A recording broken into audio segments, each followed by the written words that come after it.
ఇప్పుడు మాకు 5 రోజులు ఉన్నాయి సార్ రిలీజ్కి మనకి. ఈ 5 రోజుల్లో ఇప్పుడు ఎలా అయిపోయిందంటే ఇంకా మార్కెట్ చేస్తూనే ఉండాలి ఏదో ఒక ఐడియాస్. ఇక్కడ బేసిక్గా ఏదో ఐడియాస్ ఏదో మార్కెట్ చేయాలి. ఈ కాంపిటీషన్ ఎక్కువైపోయింది వంశీ, తప్పట్లేదు. ఈ కాంపిటేటివ్ వరల్డ్లో ఒకడిని మించి ఒకళ్ళు చేయాలి. ఏదో చేసి ఏదో సంతృప్తి పరిస్తే మనం పెట్టి బేసిక్గా ఏంటి, భార్యామూలమిదం గృహం, కృషిమూలమిదం ఫలం, వేదం మూలమిదం జ్ఞానం, ధనం మూలమిదం జగత్. ఒక్కడికి అర్థం కాలేదు, అర్థం అవ్వాల్సిన పని లేదు. కాకపోతే ఇక్కడ చివరికి చెప్పింది ఏంటంటే డబ్బు. By hook or crook we should earn money.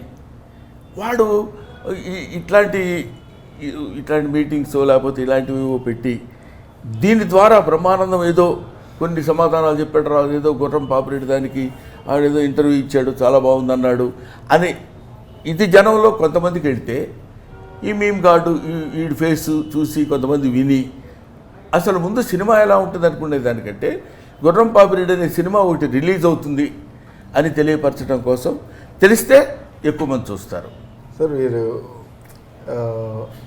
ఎక్కువగా అడగటమే చూసారా అసలు? సార్ మీరు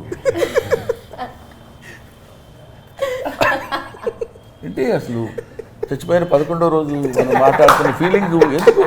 ఇటువంటి మనిషి అసలు ఎప్పుడు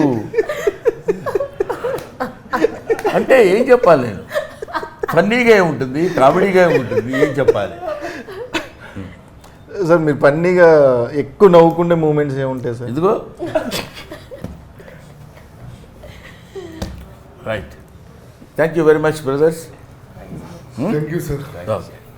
చూసా పాప అతను ఎప్పుడు అయిపోద్దా అన్నట్టు ఇందాక నుంచి అదే మూడ్లో ఉన్నాడు తప్ప మనం ఏదో ఒకటి అడిగి ఇంక వీడి ఆపితే బాగుండు అన్న ఫీలింగ్లో ఉన్నారు. ఏం అడుగుతాం సార్, వీళ్ళు అడిగిన రా టాక్స్లో ఆల్రెడీ మీరు ఆన్సర్లు ఇచ్చేసారు. మనం ఏం అడుగుతాం కొత్తగా? ఆయన ఒక్కడే జీనియస్ సార్. అడగకపోవటం genius. No action is acting అని. రైట్ అమ్మా, థ్యాంక్ యూ.